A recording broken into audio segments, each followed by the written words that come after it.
I heard that pounding on my front door like a bad omen. One of those moments where your gut already tells you nothing good is about to happen. Then boom, the door nearly explodes open, and in come three guys wearing matching HOA polos, barging inside like they own the place, shouting about violations and waving a piece of paper they insist is some kind of search warrant. I just stood there thinking, you have got to be kidding me. Did the Homeowners Association seriously send a SWAT team into my living room? That's when it really sinks in. If there's one thing you never do, it's mess with a group of old bikers who actually know the law, especially not a retired defense attorney like me, someone who survived 35 years in courtrooms and still keeps his Harley cleaner than his own house. My name's Daniel Carter, and retirement was definitely not supposed to look like this. I spent decades grinding it out in courtrooms across 3 states, thinking I'd finally earned some peace. So I bought a small house in a so-called perfect neighborhood called Maple Ridge Estates. The realtor laughed off the HOA like it was nothing, just people who made sure nobody painted their door fuchsia. I didn't think twice. I should have. Now, me and my crew, what we call the Iron Eagles, are anything but your typical retirees. There's Wallace, a former state Supreme Court judge. Thomas, a CFO who can balance a spreadsheet in his sleep. And Eric, an old FBI cyber guy who still acts like he's undercover every time he logs into Facebook. Our weekends are simple: tuning bikes in my garage, grilling steaks, swapping stories about the glory days. Nothing wild, nothing illegal, just living the life we earned. But then there's Leonard Barnes, the HOA president, a middle management type with a taste for control, the kind of guy who never met a petty rule he didn't want to enforce. 3 weeks after I moved in, he shows up on my porch, clipboard in hand, scowling like he's about to pass sentence.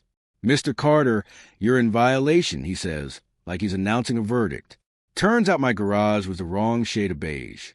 My mailbox wasn't approved. My trash cans were visible for all of 20 minutes. And that's when I realized this wasn't about rules. It was about control. I tried to comply anyway. Repainted the garage. Changed the mailbox, dragged the trash cans inside, so fast I nearly twisted my ankle. But it never ended. Suddenly my hedges were too tall. My bird feeder attracted nuisance wildlife. Even my Harley, my pride and joy, was labeled an unsightly object that needed to be hidden like some kind of contraband. Every violation came with a fine. Every fine got bigger. Then having my buddies over for a barbecue was suddenly considered operating a commercial business. I'm not joking. Barnes came back every week with something new. Motorcycle parked too long. Curtains not HOA approved. Wind chimes too loud. It felt like living under a microscope, held by a man with a personal grudge. One afternoon, while we were working on Wallace's bike, I snapped and tossed another violation letter onto the bench. Barnes thinks having more than 2 visitors is a crime. I muttered. Wallace just shook his head. If you let HOAs push you around, they'll bleed you dry. That night, while we were grilling, 3 HOA guys started circling my fence, taking photos like we were running a criminal operation. I tried to stay calm. "Can I help you, gentlemen?" The tall one just muttered, documenting unauthorized gatherings. I almost laughed, but something in the air shifted. It felt like we were heading toward a war. The fines piled up fast. 12 grand in less than a month.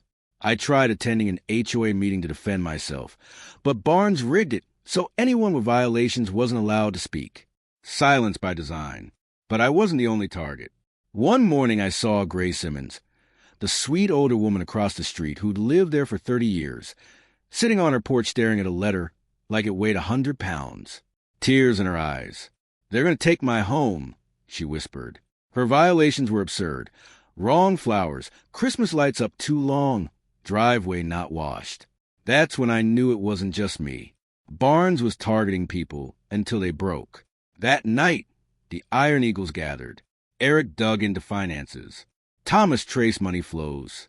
Within a week, we uncovered more than we expected. HOA fees had tripled in 2 years. Reserve funds had ballooned past $500,000. Yet the neighborhood had seen 0 improvements. Then Eric found emails linking Barnes to fake consulting companies. Money laundering. Clean and simple. Then came the final straw, a certified letter accusing me of running an illegal business because of weekend barbecues. $5,000 fine. Legal threats. That's when we decided to fight back properly. We installed cameras around my property, and just in time, a few days later, while I was at a veteran center, my phone lit up, security alert. 3 HOA members breaking into my house.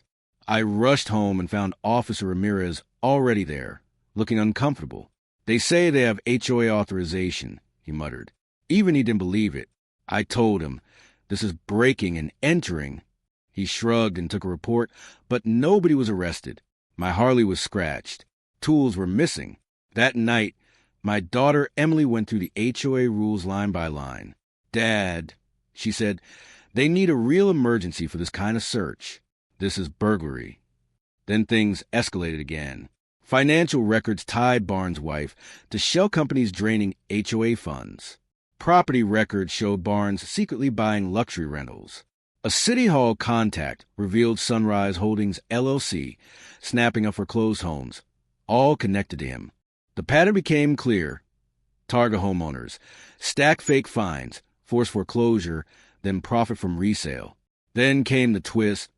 Barnes' assistant Karen slipped me a key to his office. She'd seen enough. Inside, we found the real records, the real scheme. But Barnes didn't stop. Another fine, $15,000. Then his enforcer, Scott Doyle, broke into my house again with 2 men and stole my TV. This time, when police arrived, the Iron Eagles were waiting. Our bikes blocked the driveway. Cameras were rolling. Neighbors were watching. Suddenly, it became an official investigation. We went public, launched a site, posted everything. Fraud, fake companies, elder abuse. The entire neighborhood erupted. Turns out, everyone had a story about Barnes. A reporter, Dana Howard, picked it up. Front page headlines. Pressure exploded. Barnes tried to defend himself, but it collapsed fast. The police captain, his ally, was exposed as part of the scheme. State investigators moved in. Arrests followed. Barnes, his board, everyone indicted. But even then, he tried one last move, pushing foreclosures through Sunrise Holdings. Panic spread. That's when Susan, my wife, spotted the fatal flaw. Illegal debts mean illegal liens. An emergency injunction shut it down just in time. Dana uncovered even deeper corruption. Politicians tied into the same network. It all collapsed. Rules were rewritten. Fees reversed. Homes restored. Grace got to stay. Others got their money back. That summer, we held a block party. Grace hugged me through tears. You saved our homes, she said. But the truth is simpler. We just refuse to be bullied. Later by the fire pit, Thomas raised his glass. To Daniel Carter, can't mind his own business, even in retirement. We laughed, but deep down, I knew it wasn't just about winning. We had reclaimed something bigger, our dignity. And if another petty tyrant ever tries their luck, the Iron Eagles, gray hair, aching knees, and all, will be ready to ride again. So tell me, have you ever seen a community turn into a battlefield over power? Where does protection end and abuse begin? What would you have done if the HOA came for you?